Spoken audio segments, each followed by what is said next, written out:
ചാച്ചാജി കുട്ടികളെ വലിയ ഇഷ്ടമുള്ള ഇന്ത്യയിലെ ആദ്യത്തെ പ്രധാനമന്ത്രിയായിരുന്നു. ഇന്ന് നിങ്ങളുടെ ഡേയാണ്, കുട്ടികൾക്ക് വേണ്ടിയിട്ടുള്ള ഡേ. അതുപോലെ നമ്മുടെ ചാച്ചാജിനെ ഓർക്കാൻ.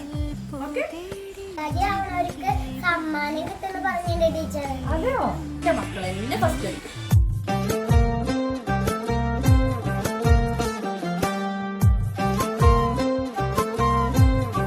ദിവസം എന്ന് പറയണത് ഇങ്ങനെ വേഷം കെട്ടൽ മാത്രമല്ല, എല്ലാ കുട്ടികൾക്കും സന്തോഷം സമാധാനം, അതാണ് നെഹ്റു ആഗ്രഹിക്കുന്നത്. തിന്നാനും കുടിക്കാനും ഇല്ലാത്ത കുട്ടികളെ ഇപ്പോഴും തെരുവിൽ നടക്കുന്നുണ്ട്, അവരെയും കൂടി പരിഗണിക്കണം.